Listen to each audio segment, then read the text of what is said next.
Hello guys, तो कैसे हैं आप सभी। मैं आप सभी को अपने इस YouTube channel MK study centre में स्वागत करता हूं। देखिए, आज हम जानने वाले हैं कि समीकरण को कैसे हल किया जाता है, वो भी हम लोग विलोपन विधि की सहायता से समीकरण को हल करेंगे। तो चलिए वीडियो स्टार्ट करते हैं। अगर आप हमारे चैनल पर नए हैं तो आप हमारे चैनल को सब्सक्राइब और लाइक कर दीजिए इस प्रकार के वीडियोज़ को देखने के लिए। तो चलिए वीडियोज़ को स्टार्ट करते हैं। ये आपके सामने है समीकरण। अब हम लोग विलोपन विधि से इसको किस प्रकार से हल करेंगे। देखिए, विलोपन विधि ये कहता है कि सबसे पहले आप समीकरण को का नाम रखिए। तो ये है हमारा, इसका नाम रखेंगे, ये है हमारा फर्स्ट समीकरण एंड ये हो जाएगा हमारा सेकेंड समीकरण। ये है हमारा फर्स्ट स्टेप। अब सेकेंड स्टेप क्या कहता है कि जो ये 3x और 2x दिख रहा है, इसको आप बराबर करिए। अब बराबर में किस प्रकार से होगा, देखिए, बराबर कहने का मतलब ये है कि अगर यहाँ पे 3x है तो यहाँ पे भी 3x करिए, राइट ना। जो x के गुणांक में है उसको आप बराबर करिए। ये हमारा सेकेंड स्टेप कहता है। तो हम लोग बराबर कैसे करते हैं, देखिए, ये जो 3 दिख रहा है, 3, इसी संख्या से हम लोग नीचे के पूरे समीकरण में क्या करते हैं, गुणा कर देते हैं। यानी कि 3 से नीचे के पूरे समीकरण में क्या करना है, गुणा करना है। एंड जो ये 2 दिख रहा है, 2, ऊपर के पूरे समीकरण में 2 से क्या करना है, गुणा करना है। ये हमारा सेकेंड स्टेप है। अब चलिए हम लोग गुणा कर दे रहे हैं। देखिए, सबसे पहले हो जाएगा 3 से अगर 2 में गुणा करेंगे तो कितना प्राप्त होगा, 3 दूना का 6, तो 6 हो जाएगा। हाँ, x का x से वैसे ही उतार देंगे। अब प्लस वैसे ही उतार देंगे। अब देखिए, 4 से 2 में गुणा कर देंगे या 2 से 4 में गुणा कर देंगे। तो 2 में अगर 4 से गुणा करेंगे तो कितना प्राप्त होगा, 8 प्राप्त होगा। तो 8 y के y से वैसे ही रख देंगे। अब बराबर का चिन्ह लगा देंगे। अब देखिए, 4 में 2 से गुणा कर देंगे तो कितना प्राप्त होगा, 8। ये हमने कर दिया 2 से पूरे समीकरण में गुणा। तो इस समीकरण का भी नाम रख देंगे। तो ये यानी ये हो जाएगा हमारा थर्ड समीकरण, तीसरा समीकरण। अब देखिए, ये हमारा नीचे वाला बाकी है, इसको भी पूरा कर दे रहे हैं। देखिए, 3 से 2 में गुणा करेंगे तो कितना प्राप्त होगा, 6, x का x से वैसे ही रह जाएगा, प्लस का प्लस वैसे ही रह जाएगा। अब 3 से 2 में गुणा कर दे रहे हैं तो 3 दूना का कितना होता है, 6 उतार देंगे, y के y से वैसे ही रह जाएगा, इज इक्वल टू। अब देखिए, 3 से किस में गुणा करेंगे, 3 से 2 में गुणा कर देंगे तो 3 दूना का कितना होता है, 6 होता है। तो 6 उतार देंगे यहाँ पे। अब इस समीकरण का भी नामकरण कर देंगे, यानी कि ये हो जाएगा हमारा समीकरण नंबर 4। अब देखिए, इतना करने के बाद से अब हमको क्या करना है, हमने आपको बताया कि इस x के जो गुणांक है इसको बराबर करना होता है। तो हमने यहाँ पे क्या कर दिया, बराबर कर दिया। अब क्या करेंगे, इसको घटाएंगे। इसको हम लोग घटाएंगे।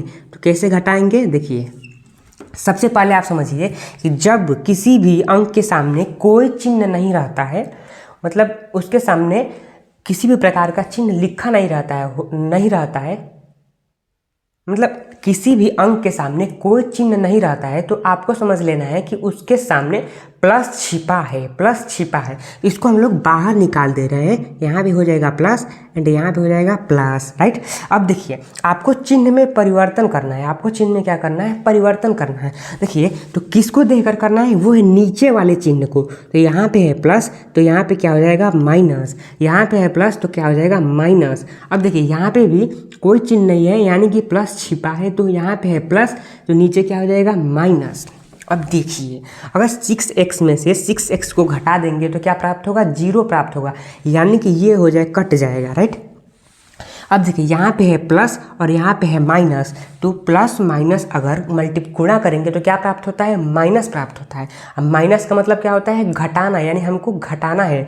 तो 8 में से 6 घटा देंगे तो कितना प्राप्त होगा, 2 प्राप्त होगा। तो 2 को हम लोग उतार देंगे यहाँ पे। अब देखिए, चिन्ह किसका लिखा जाता है। तो सबसे पहले आपको देखना है कि सबसे बड़ा अंक कौन सा है इन दोनों में, इसमें और इसमें।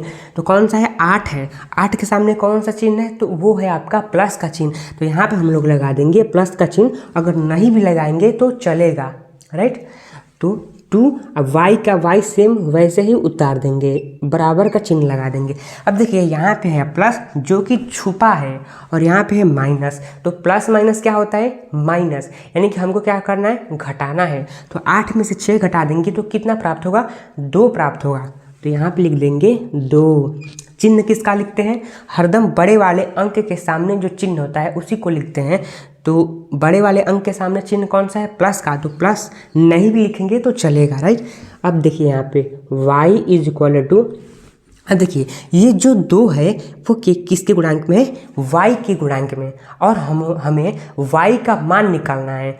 तो 2 को इधर भेज देंगे तो किस में चला जाएगा भागा में चला जाएगा। तो y इज इक्वल टू 2/2। अब 2 से 2 कितनी बार में जाएगा एक बार में जाएगा, 2 एक 2, y इज इक्वल टू 1। हमारा क्या हुआ प्राप्त हो गया y इज इक्वल टू 1।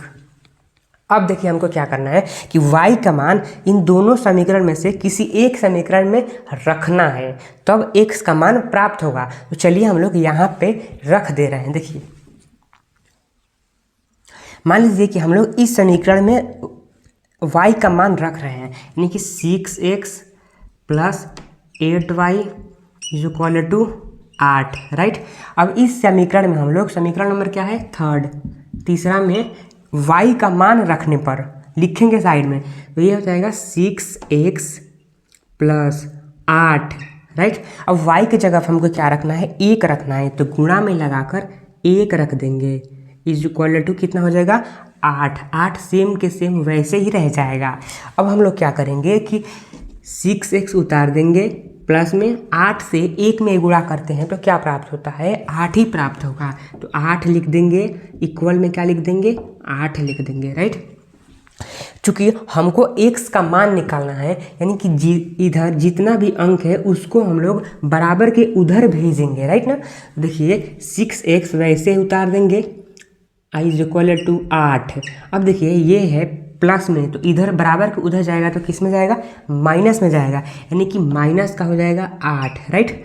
अब देखिए 6x वैसे उतार देंगे। अब देखिए 8 में से अगर 8 को हटा देते हैं तो कितना प्राप्त होगा 0 प्राप्त होगा, तो 0 इधर लिख देंगे।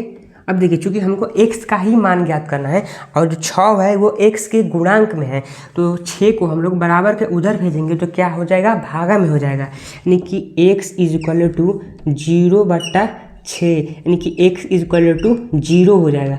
हमने प्राप्त कर लिया x is equal to 0, y is equal to 1।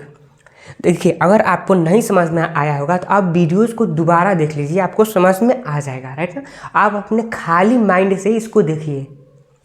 अब देखिए क्या कि चेक कैसे करेंगे कि हमने x का जो मान निकाला और y का मान निकाला वो सत्य है, हम लोग चेक कैसे करेंगे। देखिए यहाँ पे चेक करने के लिए क्या करना पड़ता है कि यहाँ से कोई भी एक समीकरण को ले लेना होता है और उसमें x और y का मान भर देना होता है, राइट ना। तो चलिए हम लोग चेक करते हैं। मान लीजिए कि यहाँ पे हमने लिया 6x plus 8y is equal to कितना 8। अब x का मान कितना निकला है 0 निकला है, यानी कि 6 को हम वैसे ही लिख देंगे, गुणे में कर देंगे 0 प्लस 8 उतार देंगे, y के जगह पर क्या निकला है 1 निकला है, तो 8 गुणे y के जगह पर भर देंगे 1 इज इक्वल टू हो जाएगा 8, राइट। अब हम गुणा गणित कर देंगे, इतना आपको आता होगा गुणा करने। तो 6 से अगर 0 में करेंगे तो क्या प्राप्त होगा 6 नहीं प्राप्त होगा। आप सोच रहे होंगे कि 6 प्राप्त होगा, नहीं प्राप्त होगा। 6 से 0 में गुणा करेंगे तो 0 प्राप्त होगा, तो यहाँ पे लिख देंगे 0 प्लस का वैसे ही उतार देंगे। 8 से 1 में गुणा करेंगे तो कितना प्राप्त होगा 8 प्राप्त होगा, यानी कि 8 इज इक्वल टू 8, राइट। इसका मतलब ये हो गया कि 8 इज इक्वल टू 8।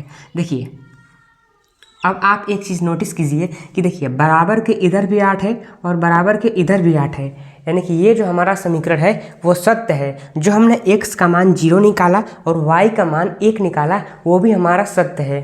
तो इसी प्रकार से हम लोग विलोपन विधि से जो समीकरण है उसको हल कर दिया।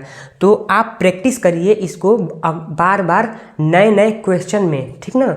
तो अगर आपको ये वीडियोस अच्छा लगा होगा तो आप हमारे चैनल MK स्टडी सेंटर को सब्सक्राइब और लाइक कर दीजिए इस प्रकार के वीडियोस को देखने के लिए। तो धन्यवाद, मिलते हैं अगले नए वीडियोज़ में।